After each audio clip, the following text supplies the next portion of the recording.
Assalamu alaikum. Look at these men. Are they real men? بسم الله الرحمن الرحيم خذوه فغلوه خذوه فغلوه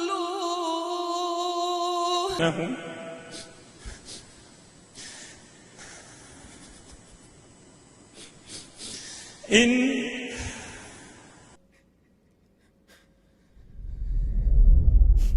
Are they too emotional? Can their wives, children, and parents rely on them for support and strength? There's a common phrase used in Western culture: real men don't cry. I remember teasing my brother about this when we were growing up, telling him you're too emotional, which would really get on his nerve. Between us as brothers, it was an insult for you to be emotional. You, as a man, you might wonder, when you're feeling overwhelmed, emotional, intimidated, even angry, is this a manly thing to do, for me to let it all out and cry? Well, let's find out according to our way of life, Islam. So firstly, we've got to look into what being emotional even is. Being emotional is a natural thing. It happens to us, whether we like it or not. Being emotional is very normal. And by the way, emotions don't just mean being upset, being stressed. It also means stuff like being angry. You don't often think of anger being an emotion, but when your dad was screaming, when he was beating you, that also is emotion. So when we think of it like that, it's not such a feminine trait if you think about it, just to feel emotions on a basic level. However, the emotional dial does seem to be toned down when it comes to men, especially certain emotions. What this means is we just don't feel emotions as strongly as women on average. Me, for example, I'm very aware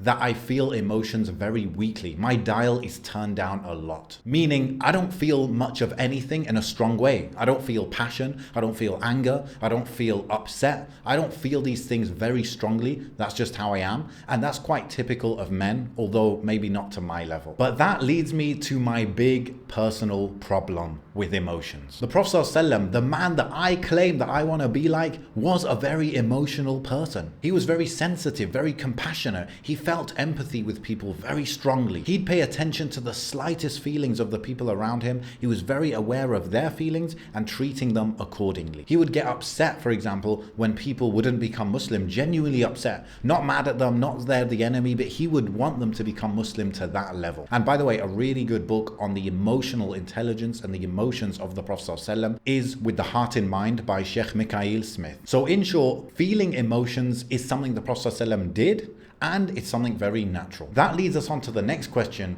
Okay, we feel emotions, but should we be showing those emotions? Should real men cry? And the short answer is no. For example, when the Prophet ﷺ went and found the companions wrestling, they said they were trying to find out who the strong one is. The Prophet ﷺ corrected them and he said the strong one is not the one who can wrestle and overpower the opponent, it's the one who can control his anger. Also, when the Prophet ﷺ was so intimidated and overwhelmed, when he first got revelation in the cave, he came to his wife feeling a lot of emotion, feeling overwhelmed, but he still stayed level-headed enough to be able to tell her exactly what he needed to feel comfort and to calm down, and that was for her to wrap him up. And the best example for me is when the Prophet ﷺ was going through one of the hardest years of his life. His son Ibrahim was passing away in these moments. He was taking his last breaths. And the Prophet ﷺ, naturally, he started shedding tears. So not only was he feeling strong emotion, but he was showing them by crying. And Abdurrahman bin Auf, he said to the Prophet ﷺ,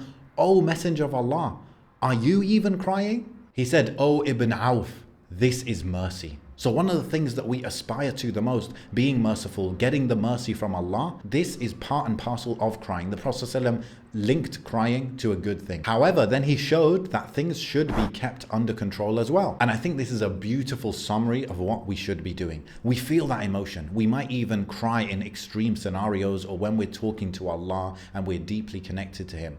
But we only say what pleases Allah, aka we stay in control of our emotions at that time. We don't transgress limits because of our feelings. So now we know that it's normal to have feelings, and it even can be good to have feelings. We know that we should generally try and keep them under control. But when can we actually show emotions? When is a good time or an okay time to show those emotions, to let it out? For example, one of the companions of the Prophet ﷺ, he was at home with his wife, his head in her lap, and he started weeping in front of his wife. What was his wife's reaction?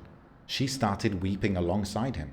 Then she asked him, "Why are you crying?" And then he simply explained his reason for crying, which was he remembered the ayah. وَإِن مِّنكُمْ إِلَّا وَارِدُهَا كَانَ عَلَى رَبِّكَ حَتْمًا مَقْضِيًّا. And there is none of you except he who will come to it, aka the hellfire. So everyone will pass over the hellfire.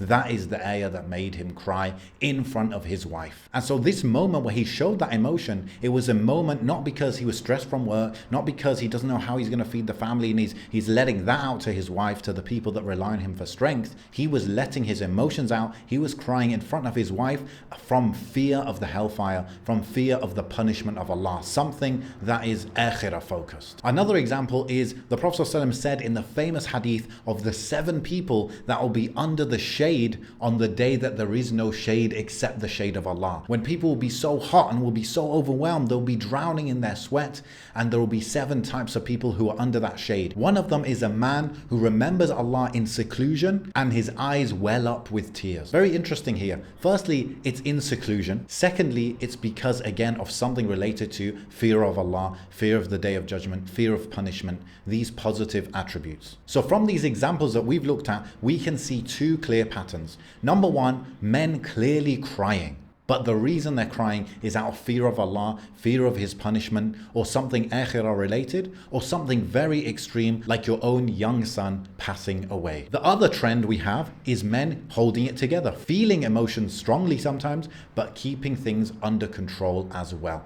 Because remember, the people that rely on us, they're looking to us for stability, for leadership. So not with every single thing are we going to express any overwhelmed. We're going to keep things together generally, but then if we feel really overwhelmed about a situation, we turn to Allah, and that's when we can weep to Him in seclusion, asking Him for help. So at the same time, we keep that stability and that leadership of our family, and we're able to let things out, but in the right situation, in seclusion to Allah, and for things that generally are akhirah related. And I think a great summary of all of this is the Prophet ﷺ saying when his son was passing away, that the eyes shed tears, the heart grieves, but we only say what pleases Allah. We have feelings, we have strong feelings, we might even cry if it's an extreme scenario, but we only say what pleases Allah, meaning we stay in control to the level where we're not doing anything wrong. So you see how Islam gives us perfectly balanced guidance. It's not one extreme or the other. It's not Western, it's not Eastern, it's not this, that. It's perfectly balanced in the middle, and ultimately it's what the Prophet ﷺ came with, the best man that ever walked the earth. If you want more videos like this to help you, Muslim men, with issues in your life, then subscribe now. And with that, I'll say, Assalamu alaikum wa rahmatullahi wa barakatuh.